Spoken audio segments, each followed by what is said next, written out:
আজকে ঢাকা মিন্টু রোডের বিরোধী দলীয় নেতার বাসভবনে 11 দলীয় ঐক্যের একটি বৈঠক হয়েছে এবং আপনারা অলরেডি শুনেছেন যে এই আজকের বৈঠকের আমাদের মূল উপজীব্য ছিল যে আমাদের আগামীর কর্মসূচি 11 দলের কর্মসূচি এবং 11 দল সারা বাংলাদেশে কয়েকটি লং মার্চ ঘোষণা করেছে। সেই পরিকল্পনাগুলো আজকে হয়েছে। সেই পরিকল্পনা মোতাবেক 5ই সেপ্টেম্বর আমাদের প্রথম লং মার্চ চট্টগ্রামের অভিমুখে আমাদের লং মার্চ শুরু হতে যাচ্ছে।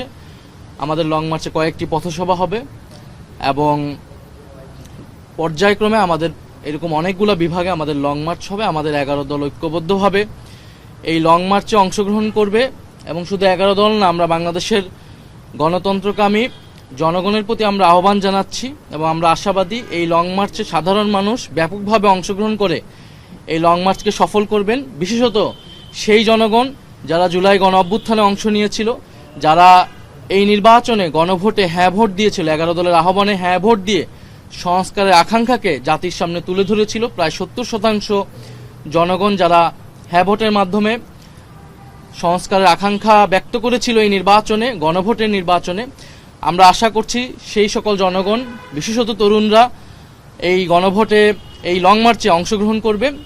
এবং আপনারা জানেন যে গণভোটের যে গণরায় বাস্তবায়ন সহ দেশে অনেকগুলো সংকট এই মুহূর্তে তৈরি হয়েছে।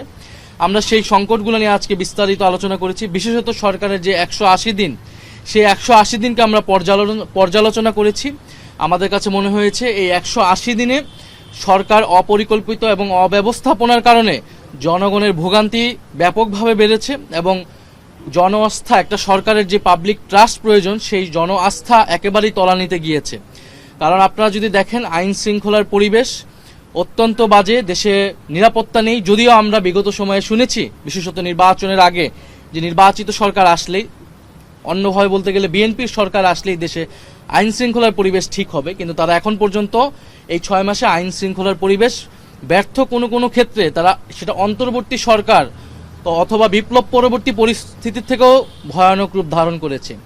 দ্বিতীয়ত জ্বালানি সংকট, আপনারা সকলেই জানেন দেশের কোথাও বিদ্যুৎ পাওয়া যাচ্ছে না। ইভেন ঢাকাতেও লোডশেডিং হচ্ছে এবং লোডশেডিং দেশের ইতিহাসে সর্বোচ্চ পর্যায়ে পার হয়েছে। এবং জ্বালানি সংকট, গ্যাস সংকটও শুরু হয়েছে, গ্যাসের দাম বৃদ্ধি হয়েছে, সিলিন্ডারের দাম বৃদ্ধি হয়েছে, কারখানা বন্ধ হয়েছে, প্রায় কয়েকশো কারখানা সারা দেশে বন্ধ হচ্ছে। ব্যবসায়ীরা উদ্বেগ প্রকাশ করছে। একদিকে তো চাঁদাবাজির একটা ভোগান্তি তাদের রয়েছে, অন্যদিকে এখন গ্যাস বিদ্যুৎ তারা পাচ্ছে না। অন্যদিকে সার সংকট তৈরি হয়েছে, কৃষকরা সেই সার সংকট ভুগতেছে। এবং এই যখন দেশের সার্বিক পরিস্থিতি, আমরা দেখছি সরকার সেগুলো স্বীকার না করে বরং 180 দিনের একটা সাফল্য মণ্ডিত তারা দেখানোর চেষ্টা করছে, যেটা একেবারেই জনগণের সাথে প্রতারণা। এবং যেই প্রতারণার রাজনীতি আমরা অতীতে আওয়ামী লীগকে করতে দেখেছি, এখন সেই একই প্রতারণার রাজনীতি বিএনপি সরকার জনগণের সাথে করছে। 180 দিনের এই ব্যর্থতার জন্য এই সরকারের উচিত ছিল, প্রধানমন্ত্রী তারেক রহমানের উচিত ছিল জনগণের কাছে ক্ষমা প্রার্থনা করা এবং বিরোধী দল সহ জনগণের কাছে সহায়তা কামনা করা।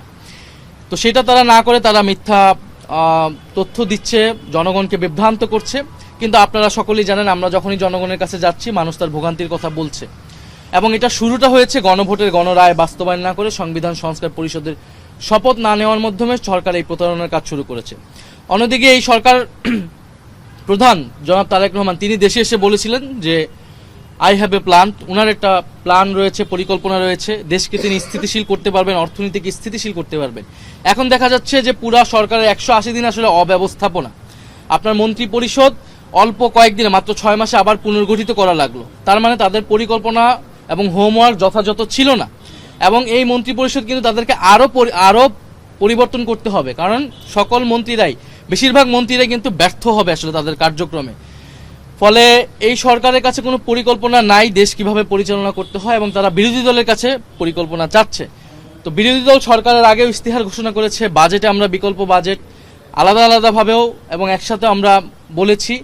জ্বালানি নিয়ে যে কমিটি হয়েছিল সংসদে, সেই কমিটিতে কিন্তু বিরোধী দল তার প্রস্তাবনাটা দিয়েছিল সম্মিলিতভাবে 11 দল হিসেবে। যদিও সেই কমিটিটাকেও ব্যর্থ করা হয়েছিল, পরবর্তীতে কমিটি কোনো কার্যকর করা হয়নি এবং এই রিপোর্টটা নিয়ে কোনো ধরনের আলোচনা হয়নি। ফলে সরকারের এই অব্যবস্থাপনার কারণে দেশবাসী ভুগছে। আমরা সরকারের প্রতি আহ্বান জানাবো যে গণভোটের গণরায় বাস্তবায়নের মাধ্যমে সরকারের যে কমিটমেন্ট জনগণের প্রতি, দেশের প্রতি, সেই কাজ শুরু করা উচিত এবং সকলকে নিয়ে ঐক্যবদ্ধভাবে একটা জাতীয় নীতি প্রণয়ন করা উচিত। জ্বালানি ইস্যুতে, আইন শৃঙ্খলা ইস্যুতে যদি স্বরাষ্ট্রমন্ত্রী তিনিতেও আসলে আমরা ভেবেছিলাম হয়তো এই মন্ত্রণালয়ে পরিবর্তন হবে, কারণ কিন্তু অলরেডি ব্যর্থ প্রমাণিত হয়েছেন, আইন শৃঙ্খলার পরিবেশ মোটেও উন্নতি হয় নাই। ফলে এই মন্ত্রণালয়গুলো কি করবেন যেগুলো আসলে ক্রমাগতভাবে ব্যর্থ হচ্ছেন, তো সেগুলো নিয়ে সরকারের মন্ত্রণালয় পুনর্গঠিত করা উচিত। সেক্ষেত্রে বিরোধী দল প্রয়োজনে সরকারকে নীতিগতভাবে সহায়তা করবে। আরেকটি বিষয় আমাদের আলোচনায় এসেছে যে সরকারের পররাষ্ট্রনীতি এবং বাংলাদেশে বর্তমান যে ভূ রাজনীতির মধ্যে বাংলাদেশ আছে, আমাদের কাছে মনে হচ্ছে সরকার যে পররাষ্ট্রনীতি সেটা যথেষ্ট আত্মবিশ্বাসহীন। কারণ সরকার ভারত সফর করবে কি করবে না এ বিষয়ে জনগণকে কোনো সুস্পষ্ট বার্তা দিতে পারছে না। এবং 5ই আগস্ট, এইবারে 5ই আগস্ট দিল্লিতে যে প্রেস ব্রিফিং হয়েছে, আওয়ামী লীগকে যে প্রেস ব্রিফিং করতে দেওয়া হলো, সেটার জন্য কিন্তু ভারত সরকারকে যথাযথ জবাবদিহিতার আওতায় এই সরকার আনতে ব্যর্থ হয়েছে। ফলে আমরা মনে করি যে আওয়ামী লীগকে দিল্লিতে কার্যক্রম করতে দিয়ে ফ্যাসিস্ট আওয়ামী লীগকে এবং একই সাথে বাংলাদেশ সরকারের সাথে বা বাংলাদেশের সাথে সুসম্পর্ক, এটা আসলে সম্ভব নয়। আমরা যে কোনো দেশের সাথে মর্যাদা এবং সমতার ভিত্তিতে সম্পর্ক চাই এবং বাংলাদেশ ভারত যে পারস্পরিক যে সমস্যাগুলো রয়েছে, এবছর গঙ্গা চুক্তি শেষ হবে এবং অন্যান্য যে নদীর পানি বন্টন চুক্তি, সীমান্ত হত্যা, পুশিন ইত্যাদি বিষয়ে খোলামেলা আলোচনা করে বাংলাদেশ ভারতের নতুন পররাষ্ট্রনীতি প্রণয়ন করতে হবে বা সম্পর্ক স্থাপন করতে হবে এবং সেক্ষেত্রে আওয়ামী লীগকে বাদ দিয়ে এটা করতে হবে। ফলে আওয়ামী লীগের এই বিষয় সুরাহা না পর্যন্ত, শেখ হাসিনার বিচার, ওসমান হাদির যে খুনিদের বিচার, সেটা নিশ্চিত না হওয়া পর্যন্ত জনাব তারেক রহমান, প্রধানমন্ত্রী তারেক রহমানের ভারত সফর জাতির জন্য কল্যাণকর হবে বলে 11 দল মনে করছে না।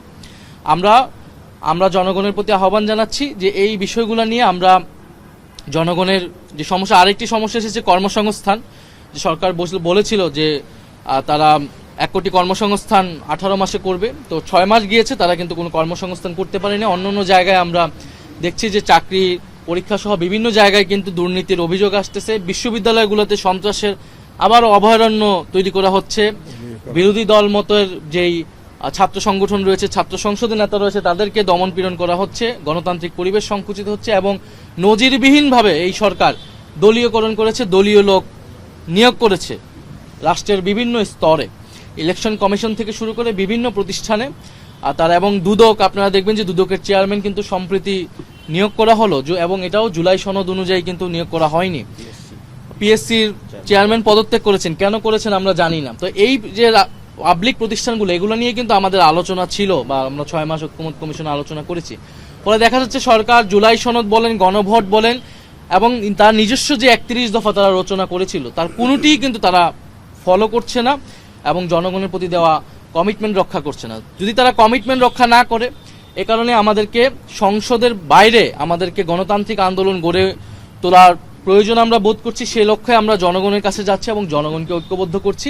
আমরা মনে করি সরকার যদি জুলাই গণ অভ্যুত্থানের আকাঙ্ক্ষা এবং তার প্রতিশ্রুতি যদি রক্ষা না করে, আমরা গণতান্ত্রিকভাবে রাজপথে 11 দল সেটার জবাব দিবে। ধন্যবাদ সবাইকে। গণতান্ত্রিক কর্মসূচি, এখানে যদি কোনো রাজনৈতিক বা প্রশাসনিক বাধা আসে, সেই বাধা আমরা সর্বাত্মকভাবে গণতান্ত্রিকভাবে আমরা ইনশাআল্লাহ প্রতিহত করে সামনের দিকে এগিয়ে যাব। ধন্যবাদ। আপনারা সরকারকে সবসময় শপথ অলরেডি আপনারা ভঙ্গ করেছেন, এটার আর কোনো ইয়ে নেই। আপনারা সরকারকে সহযোগিতার কথা বলছেন, সরকার বিরোধী দলকে আসলে সহযোগিতা করছে। সেই বিষয়গুলোতে আমরা ঐক্যবদ্ধভাবে কাজ করার আমাদের সর্বাত্মকভাবে আমাদের ইচ্ছা ছিল। সেই জায়গা থেকে আমরা এটা বলেছি যে দেশের সংকটে, জাতীয় সংকটে আমরা সরকার দেখব না, আমরা সকল দল ঐক্যবদ্ধভাবে কাজ করব। রাষ্ট্রপতি নির্বাচনে এটা আমরা বলেছি যে এই নির্বাচনটা যে একটা অপ্রয়োজনীয়, একটা অকার্যকর নির্বাচন, এটাই কিন্তু আসলে জনগণের সামনে অনেক বেশি প্রতীয়মান হয়েছে। এই জন্য আমরা এটাতে অংশগ্রহণের মাধ্যমে জনগণের সামনে এটা তুলে ধরেছি যে আপনি যদি 70 অনুচ্ছেদ সংশোধন না করেন, আপনি যদি গোপন ব্যালটে ভোটের ব্যবস্থা না করেন, তাহলে এই রাষ্ট্রপতি নির্বাচন আসলে একটা প্রহসনের মতো।